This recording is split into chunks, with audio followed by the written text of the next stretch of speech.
So you want to maximize the profit or minimize the loss for a function, the output value. So this is your output. So how do you maximize the profit for a company that you're working in or you're owning that company? That depends on many variables. Suppose you are concerning about two important variables. One of them is the salary that you pay to people who are working in your company, the salary. And the other one is, for example, suppose you are producing some products. The other one is how much money you spend to buy the raw materials. Money spent on raw materials. How do we maximize this function? How do you maximize the profit? Well, how do you minimize the loss? Or in machine learning, especially in statistics. So this is in finance. In statistics, which is the basis of machine learning,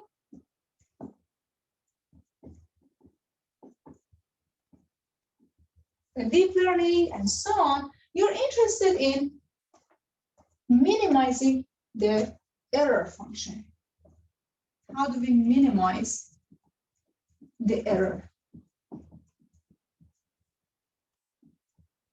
So you have some data, and then you calculate, you come up with an algorithm, a formula that helps you to make predictions about other data that you don't have. For example, you come up with an algorithm with a function that took the housing prices before 2020, and then you want to use that function to make predictions about future housing prices. Or suppose you use time series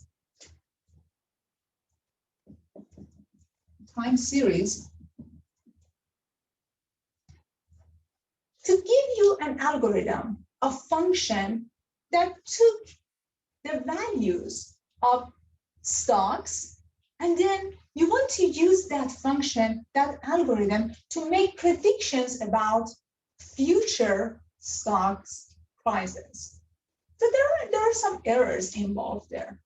How do we minimize that error? This is your goal. You cannot have a huge difference between the value that your function or algorithm produce and the actual price of the house, the housing market, or the stock. These are all coming from maximizing, minimizing a function or optimization. This is actually one of the branches of applied math. It has applications everywhere in all branches of science. Two of them are just here. So today we're going to discuss techniques to maximize and minimize a function, the output. We're not definitely going to talk about algorithm here. It's a topic of machine learning and programming. But know that when you're learning these, I know many of you are in computer science, programming, and eventually when you go into research dealing with different types of algorithms, this is what are you doing? You're applying different techniques like gradient descent in machine learning to minimize the error of your function.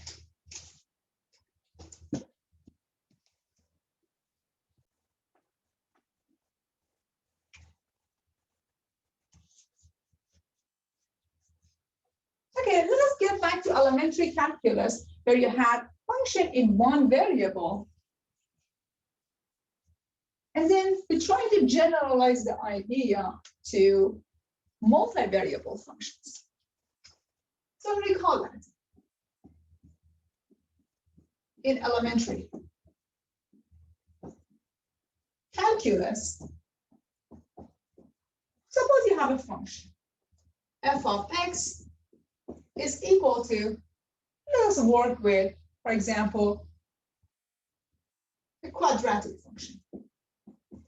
X squared plus 2x. How do we find the maximum and minimum of this function? Question. Find the maximum and minimum of this function. Okay, well, remember that finding a minimum and maximum of this function is related to the derivatives of the function. First, we take the derivative, rate of change of the function. Then we solve for x by setting the derivative equal to 0 to find the critical points. Second, we find the critical point, sometimes points. Third, remember that we use the first derivative and then we jump into second derivative if that's possible. We use the second derivative to make the decision. Okay, for this function, this is just a quadratic function. Everything is easy. Find the maximum and minimum of this function. First, we take the derivative of the function, first derivative. So f prime of x is equal to 2x plus 2. To find the critical value of this function, we set the derivative equal to 0. F prime of x is equal to 0, so 2x plus 2 is 0, so x is negative 1. Well, what is negative 1? Let us take a look at the second derivative of the function to make sure what type of function we're dealing with. The second derivative of the function is going to be f double prime of x, which is 2. The second derivative of the function is positive, so the function concave up. Since f double prime is positive, the function concave up. What's the meaning of that? It means that this function definitely has a minimum at negative 2. So the function has minimum. So your conclusion is function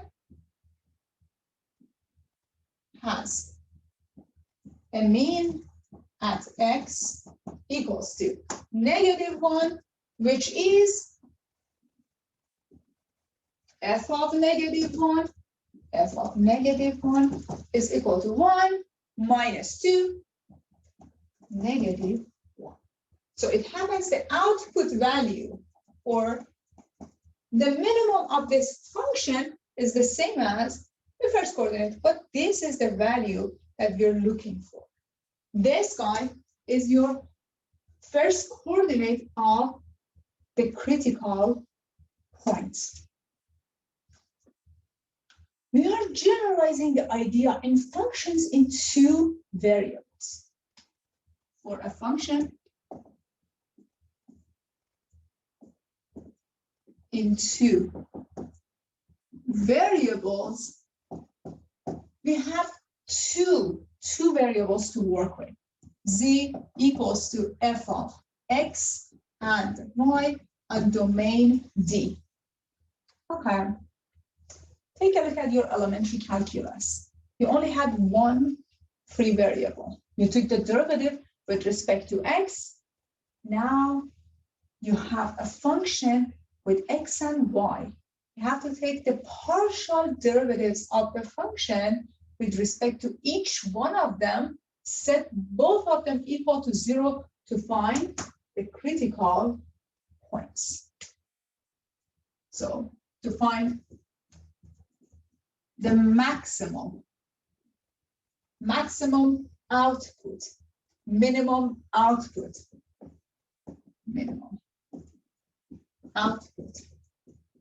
of this function, step one, we need the derivatives. Find partial derivatives of function with respect to x and y. In the second step, you need to set these two equal to 0 and find the coordinates for critical points. Step 2, find critical points by setting partial derivative with respect to x equal to 0, and at the same time, partial derivative of f with respect to y equal to 0. In step 3, we have a nice expression, we have a nice calculation that help us to make the final decision. So instead of third, taking the second derivative, just second derivative to make us, to help us to find the maximum, minimum value of the function, we're coming with discriminant. So step 3, find d, which is equal to the second partial derivative of f with respect to x times the second partial derivative of f with respect to y minus the second partial derivative of function f with respect to x and y, and raise it to the second power.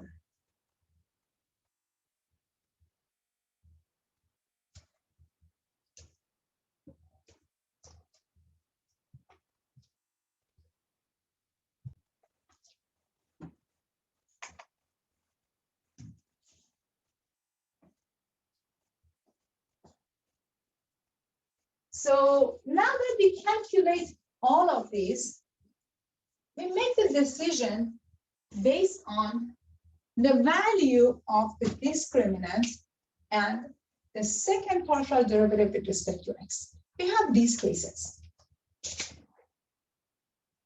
3 different cases. The first case, the second case, and the third case. The first case says, well, if the discriminant, this number, discriminant, the number here is positive, if d is positive, and the second partial derivative of f with respect to x is positive, then we have minimum. If the discriminant is positive, but the second partial derivative is negative, we have a maximum.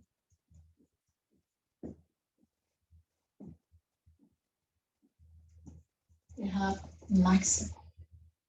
In the case that d is negative, we have something that we call a saddle point.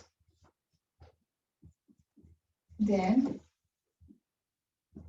we have a saddle point. Write this down. Then I have a question. What if d is equal to 0?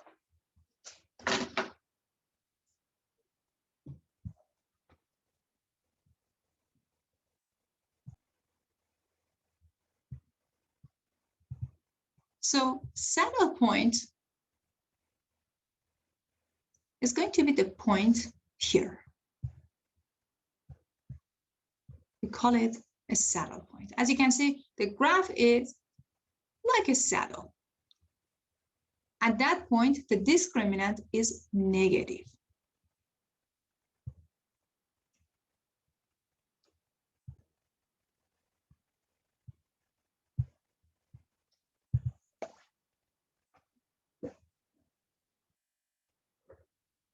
So for those of you who know about determinant, the discriminant is actually follows the determinant of f of xx, f of xy, f of xy, f of y, and y. This is equal to the second partial derivative of f with respect to x, second partial derivative of f with respect to y, minus the second partial derivative of f with respect to x, y. They are multiplied together, so that's why we have exponent 2. This is exponent. Okay.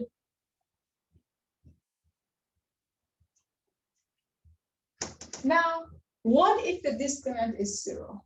How do we analyze the function when the discriminant is equal to 0? In this case, you have to take nearby points and analyze the value of the function.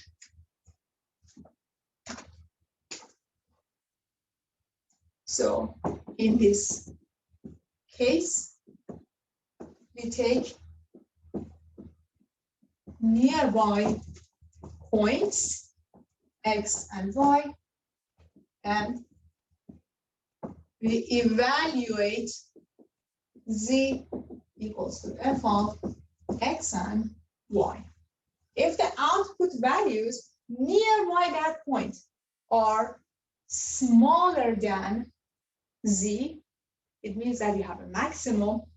If the nearby points give you smaller z values, it means that you have a maximum. And if they are larger than z value, then you're going to have a minimum value.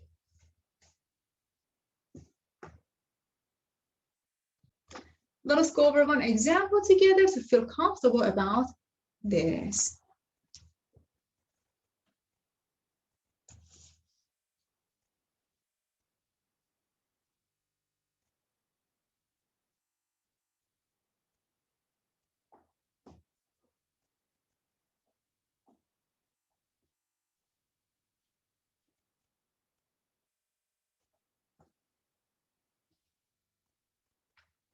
Example.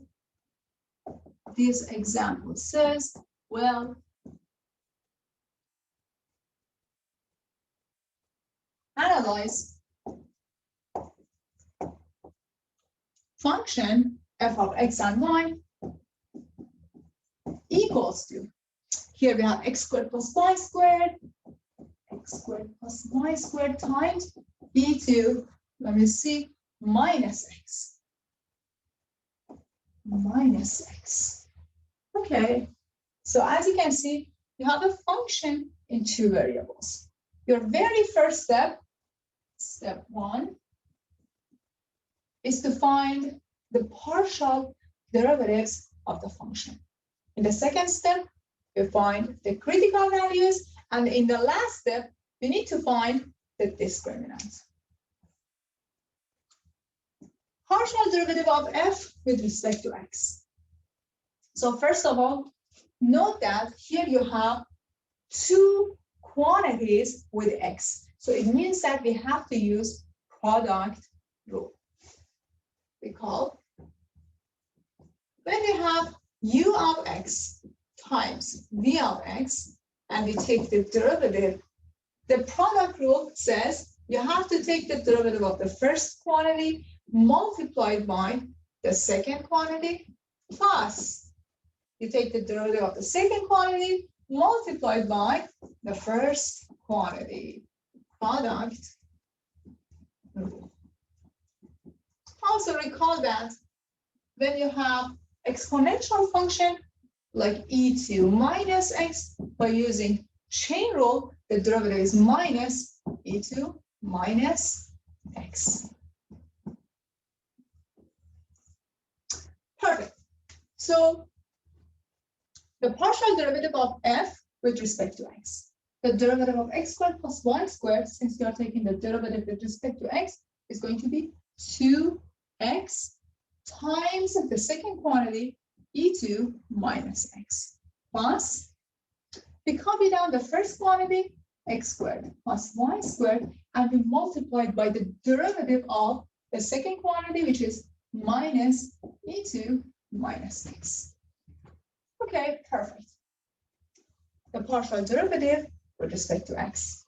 Now we're interested in finding the partial derivative with respect to y. This guy is going to be super easy. Why is that? You only have one term in y. The derivative of x squared is just going to be 0.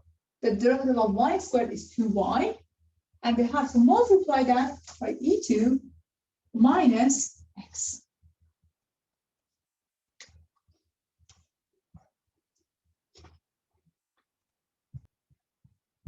Let us take a look at the graph of the function here.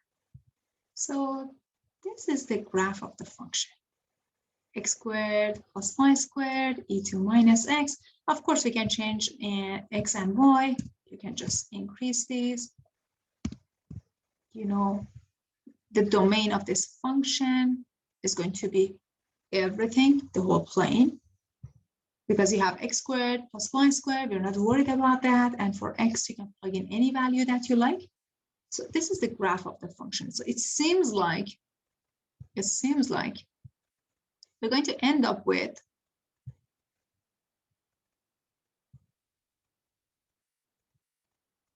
a minimum, definitely. It doesn't have a maximum. How about a saddle point? This point around here, the graph is like a saddle. When you look at this shape here, from this point of view, similar to a saddle. So this is the graphical analysis of this function. Now let us do the calculation.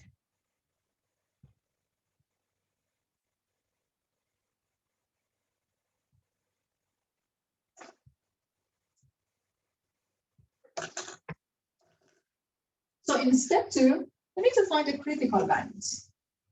Step 2. We take the first partial derivative with respect to x equal to 0, and also we take the first partial derivative with respect to y equal to 0. Okay, take a look at the first function.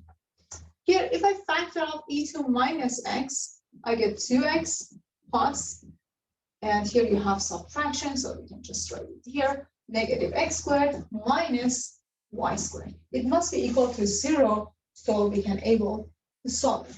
And the second one says, hey, you have e2 minus x, 2y equal to 0.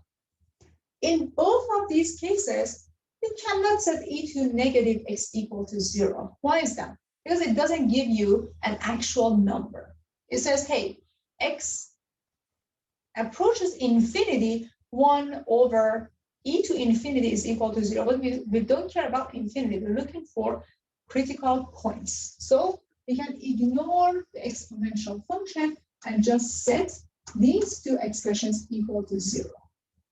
So here we have 2x minus x squared minus y squared equal to 0, and also 2y equal to 0. By solving the second equation, your y is 0. Now use this y equal to 0 to solve for x. So plug that here. We get 2x minus x squared equal to 0. So if you factor x, we get x times 2 minus x is equal to 0. So x is 0 and x is 2. These are your x values, and y is equal to 0. Well, so how many critical points do we have? X can be 0, y can be 0, x can be 2, y can be 2. So critical points for x and y, 0 and 0. This is our x, This is our y, and also 2 and 0. This is our x. This is our y. We found the critical values.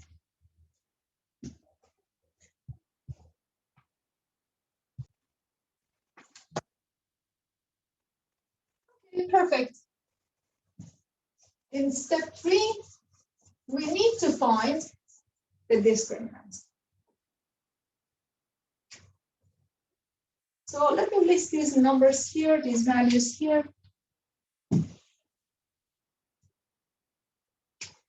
By solving this, we get x equal to 0 and x equals to 2.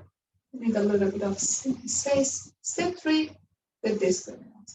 The discriminant is actually the second partial derivative of f with respect to x times the second partial derivative of f with respect to y minus the second partial derivative with respect to xy. It doesn't matter if you calculate yx, they're going to be the same, raised to the second power. This is the discriminant. Okay, so at point 0 and 0, you need to calculate each of these and then plug in x0, y0. Okay, perfect. What would be the second partial derivative of f with respect to x? Let me write this guy down here.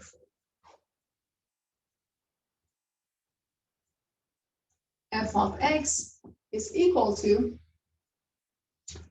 e2 minus x times 2x minus x squared minus y squared. So when you take in the second partial derivative of f with respect to x, again, you have to apply product rule.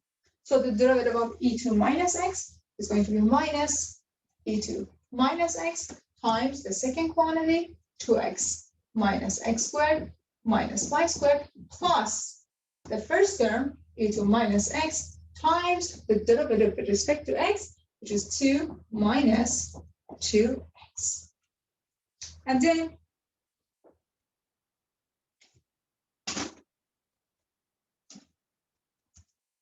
partial derivative of f with respect to y is equal to 2y e2 minus x. We're going to take the second partial derivative with respect to y, which is going to be 2 e2 minus x. Okay, we can use this partial derivative to take the second partial derivative with respect to x as well. So I'm going to use f of y to take the second partial derivative with respect to y and also with respect to x. So f of y with respect to x is going to be minus 2y e2 minus x.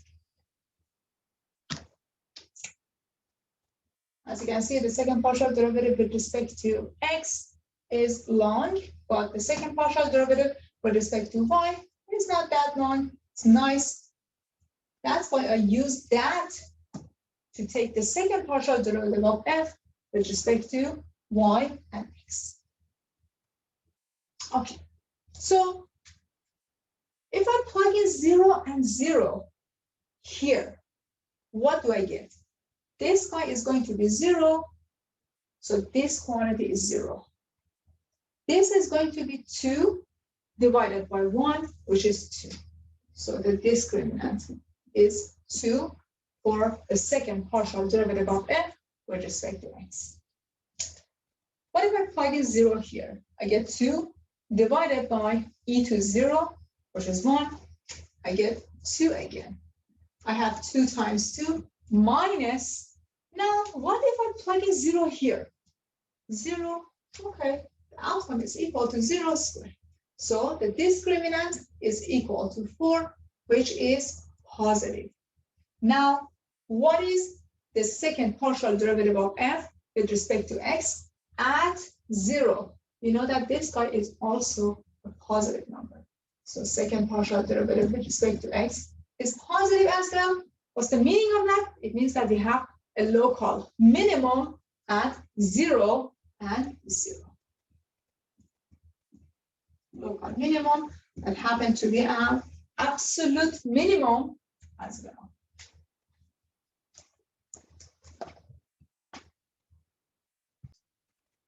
Very well. So let us move on to the second critical value. Our second critical value is 2 and 0. So instead of plugging 0 and 0 for x and y, we have to plug in 2 and 0 for x and 0 for y. At 0 and 0, we have a minimum z, which is equal to 0. If I plug in 0 and 0 into the original function, I get the minimum 0. Perfect. Now let us get back to the second point, 2 and 0. 2 and 0. Okay. If I plug in 2 and 0 for the partial derivative of f with respect to x, so this is going to be negative 1 over e squared.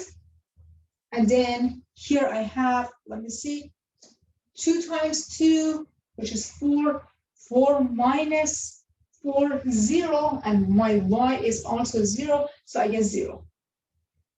Plus, here I have 2 times 4, negative 2. Negative 2 divided by e squared. So I have negative 2 divided by e squared. And if I plug in 2 here, I get 2 divided by e squared. Well, if I plug in 0 here, this guy is 0. So minus 0 squared. As you can see, negative 2 times 2 is negative 4. So my discriminant is negative. The discriminant is negative, so point 2 and 0 is a saddle point.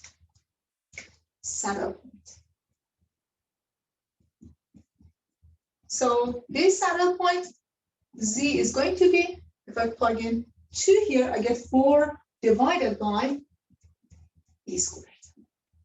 This is my saddle point for this function.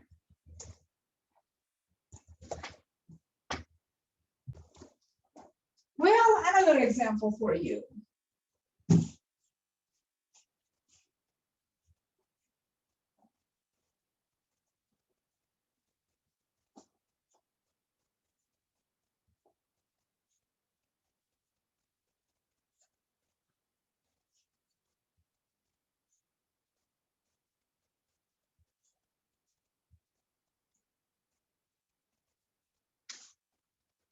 Very well.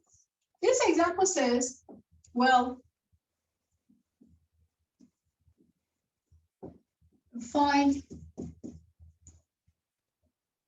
the shortest distance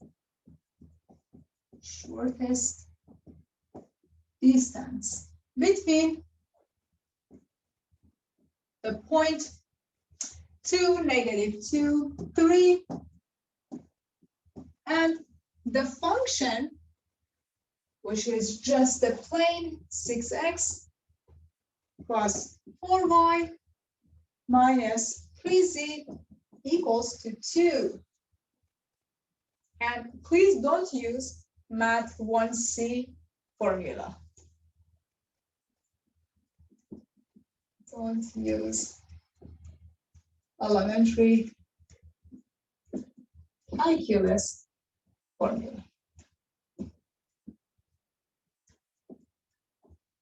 I want you to try to feel comfortable applying what we learned today to find the shortest distance between this point and this plane. Well, what would be the starting point? How do we calculate the distance?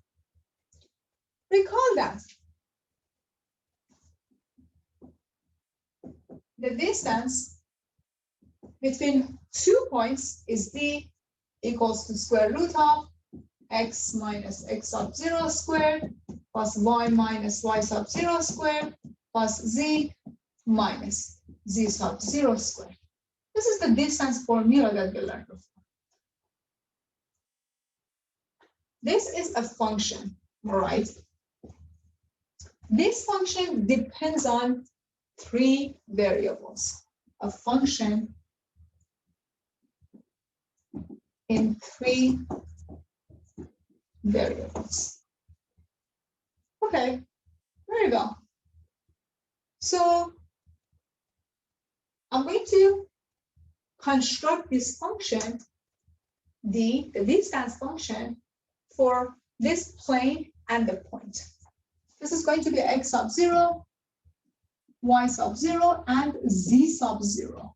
So my distance is equal to square root of x, which is on the plane, minus x coordinate squared plus y, which is another point on this plane, the coordinate, the second coordinate, plus 2 squared plus z, the z coordinate on the plane, minus 3 squared. Okay. Now remember that to maximize or minimize a function, we learned that we have a function in 2 free variables. How do I get rid of variable z? Note that z can be written in x and y. So let us do that. Why not? We can take this and use this relation between x, y, and z to replace that, get rid of the third variable. So 3z is equal to 6x plus 4y minus 2, and z is equal to 6x plus 4y minus 2 divided by 3. This is my z. I'm going to replace that here. My d, my new function, is equal to square root of x minus 2 squared plus y plus 2 squared plus, okay, now for z, I'm going to use this fraction, 6x plus 4y minus 2 divided by 3 minus 3 squared. Hey, this is a function in 2 variables. And I just learned I can take the first derivative with respect to x, first derivative with respect to y, set them equal to each other, set them equal to 0, and solve for x and y to find critical values.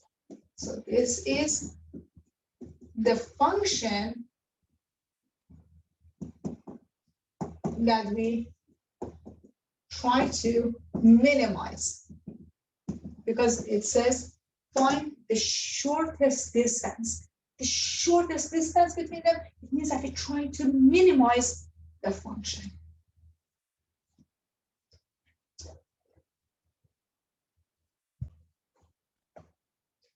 Awesome.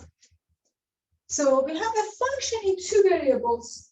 This was our goal, to get rid of one of these variables and apply the technique finding the discriminant and decide for which values the discriminant is positive, the second derivative of the function with respect to x is also positive. Okay, now that they came to this function, instead of using the radical, we're going to take the quantity inside the radical and try to minimize that. So equivalently,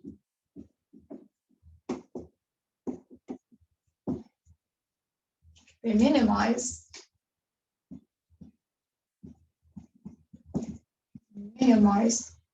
x minus 2 squared plus y plus 2 squared plus 6x minus 4y minus 2 divided by 3 minus 3 squared.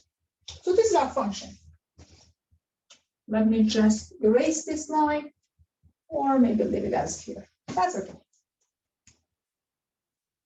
I don't have a good board with enough space. Okay, perfect. So what is f of x? This is our step 1 in finding the critical values. F of x, partial derivative with respect to x. Okay, this is going to be 2 times x minus 2. The derivative with respect to y, with respect to x, this guy has y in it, it's going to be 0 plus, now we take the partial derivative with respect to x here, and we have to use chain rule. So what do we get? We get 2 times, let me see, we only have 2 times 6x plus 4y minus 2 divided by 3 minus 3, and we set it equal to 0. So here we need to solve for x, we need to solve for y. And we need to take the first derivative with respect to y as well. With respect to y, this guy is going to be 0 plus 2 times y plus 2 plus, now we take the derivative with respect to y, the last quantity, we have 2 times, here we have 4/3, and then 6x plus 4y minus 2 divided by 3 minus 3 squared equal to 0. Okay, so what do we have here? We actually have a system of linear equations. We have ax plus by equals to c dx plus ey equals to f. System of linear equations. This is what you learned in intermediate algebra. By solving these two, our x is equal to 164 divided by 61, and your y is equal to negative 94 divided by 61.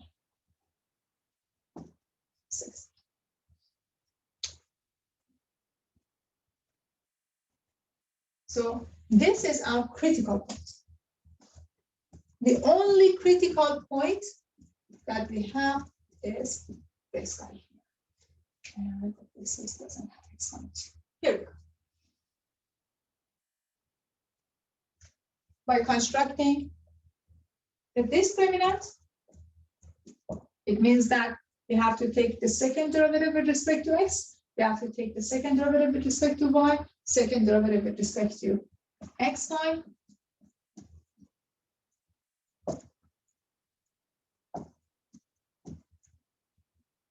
this guy at x and y is going to be positive.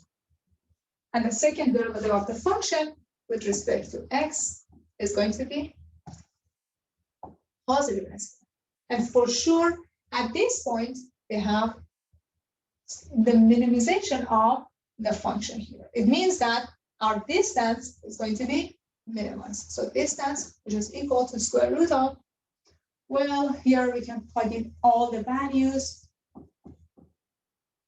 plug in x and y. The distance, the shortest distance is equal to, let's see, 7 divided by square root of 61.